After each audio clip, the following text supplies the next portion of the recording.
Student, তোমরা যারা ক্যালকাটা ইউনিভার্সিটির আন্ডারে থার্ড সেমিস্টারের ছাত্রছাত্রী আছো এবং তোমাদের রাষ্ট্রবিজ্ঞান সাবজেক্টে অনার্স আছে, তোমাদের জন্য আজকে ক্লাসটা খুবই গুরুত্বপূর্ণ। আর তোমরা যারা ইংলিশ ভার্সনের স্টুডেন্ট আছো, তোমরাও আজকে ক্লাসটা দেখো। তোমাদের সবসময় একটা অভিযোগ থাকে, স্যার ইংলিশে কোয়েশ্চেনগুলো দিন, সাজেশনটা ইংলিশে দিন। আজকে তোমাদের কিন্তু বাংলায় আমি সাজেশন আলোচনা করেছি, তার পাশাপাশি তোমরা ইংলিশেও সাজেশনটা পেয়ে যাবে, তোমরা যারা ইংলিশ ভার্সন স্টুডেন্ট আছো। তাই তোমরাও আজকে ক্লাসটা দেখো। দেখো, তোমাদের থার্ড সেমিস্টারে পলিটিক্যাল সায়েন্স অনার্সে 3টে পেপার পড়তে হবে। আমি বোর্ডে লিখে রেখেছি, দেখো, ডিএসসিসি 3, ডিএসসিসি 4 এবং এসইসি 3। এই যে দুটো পেপার আছে ডিএসসিসি পেপার, এই ডিএসসিসি পেপার 75 মার্কস অর্থাৎ 75 নম্বরের পরীক্ষা, আর এসইসি পেপার হচ্ছে 50 নম্বরের পরীক্ষা। কোয়েশ্চেন প্যাটার্ন আগের সেমিস্টারগুলোতে যেমন ছিল ঠিক একই আছে। ডিএসসিসি পেপারে দুটো 10 নম্বরের, দুটো 20 নম্বরের এবং তোমাদের 3টে 5 নম্বরের প্রশ্নের অ্যান্সার করতে হবে, এবং এসইসি পেপারে দুটো 20 নম্বরের প্রশ্নের অ্যান্সার করতে হবে আর 5টা 2 নম্বরের প্রশ্নের অ্যান্সার করতে হবে। এই হচ্ছে তোমাদের কোয়েশ্চেন প্যাটার্ন। এবারে দেখো যে তোমাদের 3টে পেপার পরীক্ষা দিতে হচ্ছে। তোমাদের আমি স্ক্রিন রেকর্ডের মাধ্যমে সাজেশনটা আলোচনা করে দিচ্ছি, দেখবে। তার আগে একটা কিছু বিষয় শোনো। যেমন মডিউল 1 তোমরা ডিএসসিসি পেপার যেটা আছে, ডিএসসিসি 3 পেপার, এখানে যদি মডিউল 1 দেখো, মডিউল 1-এ কিছু প্রশ্ন একদম ইম্পর্টেন্ট আছে, যেগুলোকে স্টার দিয়ে চিহ্নিত করা হয়েছে সাজেশনে। যেমন একটা প্রশ্ন তোমাদের আমি বলছি যে আচরণবাদী দৃষ্টিভঙ্গিকে কি একটি পদ্ধতিগত বিপ্লব বলা যায়? এই প্রশ্নটা খুব ভালো করে তৈরি করবে। এটা 10-এ, 5-এ বা 20-তে অবশ্যই তোমাদের আসবে। তারপরে মার্ক্সের দ্বন্দ্বমূলক বস্তুবাদ, ঐতিহাসিক বস্তুবাদ, দ্বন্দ্বমূলক বস্তুবাদের সূত্র, নারীবাদ আছে, মার্ক্সের শ্রেণী সংগ্রাম আছে, পার্টি সম্পর্কে লেনিন রোজা লুক্সেমবার্গের বিতর্ক আছে। এগুলো ডিএসসিসি 3 পেপার থেকে। 4 পেপার থেকেও দেখবে ইম্পর্টেন্ট প্রশ্ন স্টার দেওয়া আছে। ব্যবসায়ী গোষ্ঠীর ভূমিকা রাজনীতিতে, শ্রমিক সংগঠনের ভূমিকা, এইগুলো আঞ্চলিকতাবাদের উদ্ভবের কারণ, দল ব্যবস্থার বৈশিষ্ট্য, নির্বাচন কমিশন, তারপরে তোমাদের আছে কমিটি ব্যবস্থা। এগুলো মেন ইম্পর্টেন্ট প্রশ্নগুলো তোমাদের স্টার দিয়ে চিহ্নিত করা হয়েছে। চলো তোমরা সম্পূর্ণ সাজেশনটা দেখে নাও। প্রথমে আমি বেঙ্গলিতে আলোচনা করব, তারপরে তোমরা ইংলিশেও সাজেশনটা পেয়ে যাবে। আরেকটা বিষয় তোমাদের বলার আছে, তোমাদের জন্য অনলাইন কোচিং ক্লাস চলছে। তোমরা যদি কেউ পেড ব্যাচে অ্যাডমিশন নিতে ইচ্ছুক থাকো, স্ক্রিনে যে নম্বর দেখতে পাচ্ছ এই নম্বরে যোগাযোগ করে পেড ব্যাচে অ্যাডমিশন নিতে পারো। বা তোমরা যদি কেউ স্টাডি মেটেরিয়াল পারচেস করতে চাও, সেক্ষেত্রেও স্টাডি মেটেরিয়াল পারচেস করতে পারো। Bengali version plus English version, দুটো ভার্সনেই আমাদের স্টাডি মেটেরিয়াল অ্যাভেলেবেল আছে। চলো তোমরা সম্পূর্ণ সাজেশনটা দেখে নাও, পরীক্ষার বেশি বাকি নেই, 3টে পেপার। এবারে তোমরা সম্পূর্ণ সাজেশনটা দেখে নাও। প্রথমে সাজেশনটা আমি বাংলায় আলোচনা করব, তারপর তোমরা যারা ইংলিশ ভার্সনের স্টুডেন্ট আছো তোমরাও ইংলিশে সাজেশনটা পেয়ে যাবে। দেখো, এখানে প্রথমেই বলেছি যে প্রশ্নগুলো অধিক গুরুত্বপূর্ণ সেই প্রশ্নগুলোর পাশে কিন্তু স্টার চিহ্ন দিয়ে কিন্তু এইভাবে চিহ্নিত করা আছে। প্রথমে দেখো তোমাদের ডিএসসিসি 3 পেপার। ডিএসসিসি পেপারগুলো তোমরা জানো, আগেই বলেছি তোমাদের 75 নম্বরের পরীক্ষা হবে, এবং এসইসি পেপারটা হচ্ছে তোমার 50 নম্বরের পরীক্ষা হবে। ডিএসসিসি 3 থেকে যে প্রশ্নগুলো তোমাদের তৈরি করতে হবে, দেখো 10 নম্বর বা 20 নম্বরের জন্য মডিউল 1 থেকে যে প্রশ্ন তৈরি করবে, দেখো প্রথম প্রশ্ন আছে, তুমি কি মনে করো নীতিমানবাচক ও অভিজ্ঞতাবাদী দৃষ্টিভঙ্গি পরস্পর বিরোধী? অর্থাৎ নীতিমানবাচক দৃষ্টিভঙ্গি আর অভিজ্ঞতাবাদী দৃষ্টিভঙ্গির মধ্যে এখানে সম্পর্কটা লিখতে হবে। আর কি অর্থে আচরণবাদী দৃষ্টিভঙ্গিকে একটি পদ্ধতিগত বিপ্লব বলে গণ্য করা যায়? এই আচরণবাদকে পদ্ধতিগত বিপ্লব বলে কিনা, এই প্রশ্নটাও কিন্তু খুব গুরুত্বপূর্ণ। পরের প্রশ্ন দেখো, আধুনিক রাজনীতি চর্চায় উত্তর উপনিবেশবাদ দৃষ্টিভঙ্গির ওপর একটি টিকা লেখো। নেক্সট আছে দেখো, আইনি প্রাতিষ্ঠানিক বিশ্লেষণ ধারায় আনুষ্ঠানিক রাজনৈতিক কাঠামোর মৌলিক গুরুত্ব আলোচনা করো। পরের প্রশ্ন, নারীবাদ কি একটি রাজনৈতিক বিষয়? বক্তব্যের সপক্ষে যুক্তি দাও। পরের প্রশ্ন, রাষ্ট্রবিজ্ঞানে আচরণবাদী বিশ্লেষণ ধারার গুরুত্ব কি? এই ধারার সীমাবদ্ধতা কি? পরের প্রশ্ন, নারীবাদ পিতৃতান্ত্রিকতার নিষ্পেষণ উন্মোচিত করে, বিবৃতিটি ব্যাখ্যা করো।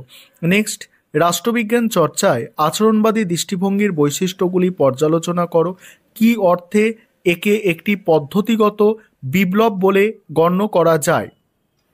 পরের প্রশ্ন আছে, উদারবাদের বা উদারনীতিবাদের বিবর্তন আলোচনা করো। নেক্সট আছে দেখো, রাষ্ট্রবিজ্ঞান আলোচনায় নীতিমানবাচক দৃষ্টিভঙ্গি আলোচনা করো।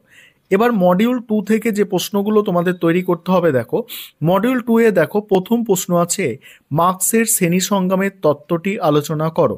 পরের প্রশ্ন, মার্ক্সবাদী চিন্তায় পার্টি সম্পর্কে, কমিউনিস্ট পার্টি সম্পর্কে লেনিন ও রোজা লুক্সেমবার্গের বিতর্ক আলোচনা করো।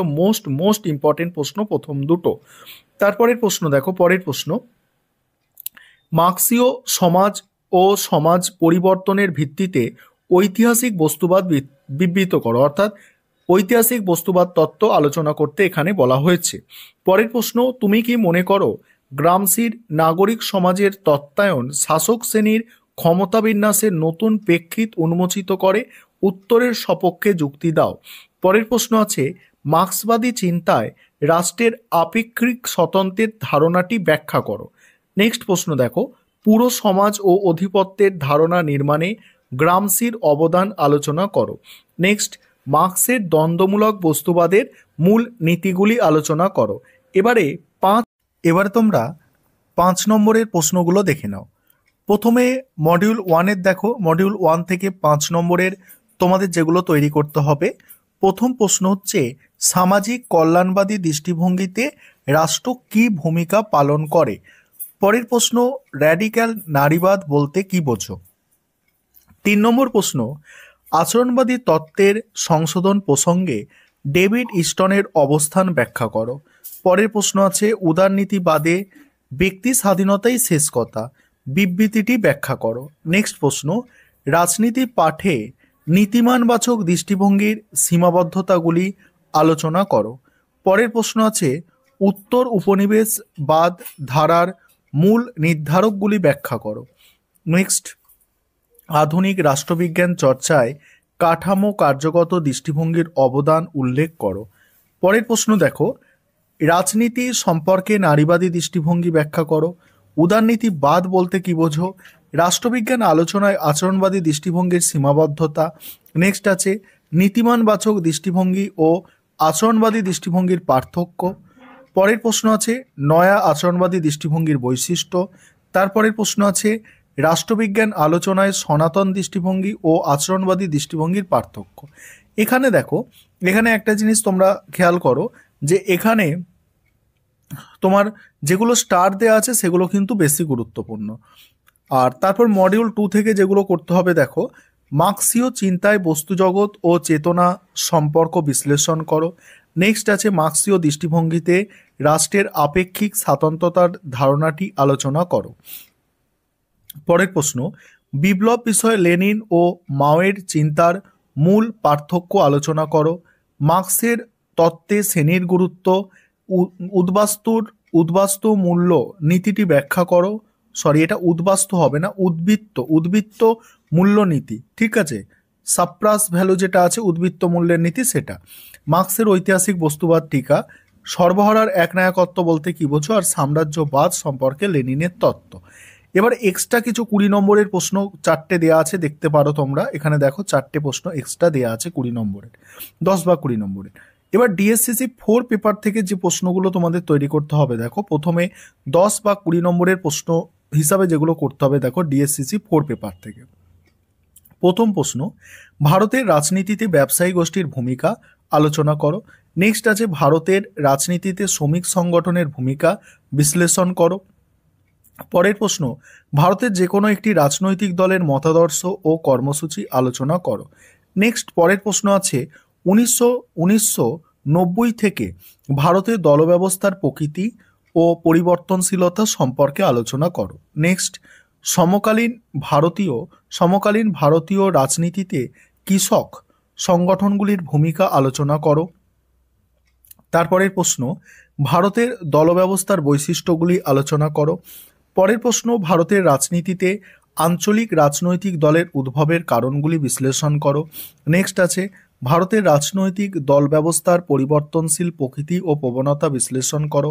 পরের প্রশ্ন পশ্চিমবঙ্গের দলীয় ব্যবস্থার প্রকৃতি আলোচনা করো। পরের প্রশ্ন আছে পশ্চিমবঙ্গের প্রধান কয়েকটি রাজনৈতিক দলের আদর্শ কর্মসূচি আলোচনা করো। এবার মডিউল 2 থেকে দেখো, মডিউল 2 এ প্রথম যে প্রশ্নটা আছে দেখো, ভারতের নির্বাচন কমিশনের গঠন কার্যাবলী আর ভারতের নির্বাচনী সংস্কারের উপর টিকা, এই দুটো প্রশ্নের মধ্যে একটা প্রশ্ন পরীক্ষায় আসার সম্ভাবনা অনেক বেশি, ঠিক আছে। পরের প্রশ্ন ভারতীয় গণতন্ত্রে নির্বাচন কমিশনের ভূমিকা মূল্যায়ন করো। তারপরে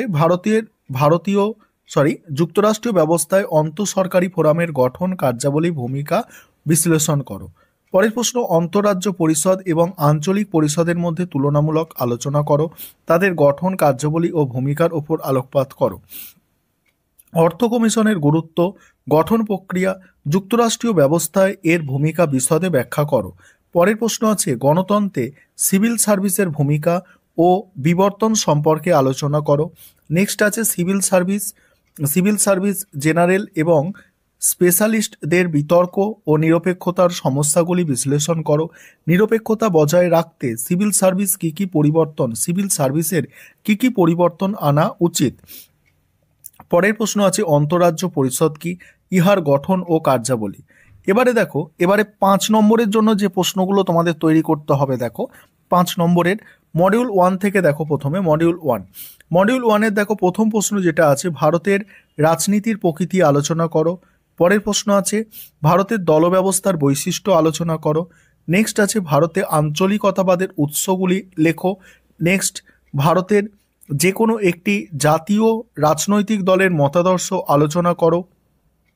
পরের প্রশ্ন পশ্চিমবঙ্গের যে কোনো একটি রাজনৈতিক দলের মতাদর্শ, ভারতের রাজনীতিতে শ্রমিক শ্রেণীর ভূমিকা। এখানে 6টা প্রশ্ন আছে, 6টাই করতে হবে, কমই আছে যেগুলো খুব ইম্পর্টেন্ট সেগুলো এখানে বেছে রাখা হয়েছে। মডিউল 2 দেখো ভারতের নির্বাচন কমিশনের কার্যাবলী আলোচনা করো। পরের প্রশ্ন ভারতের নির্বাচনী সংস্কারের ওপর টিকা লেখো। নেক্সট অন্তরাজ্য পরিষদ কি। পরের প্রশ্ন আঞ্চলিক পরিষদের কার্যাবলী লেখো।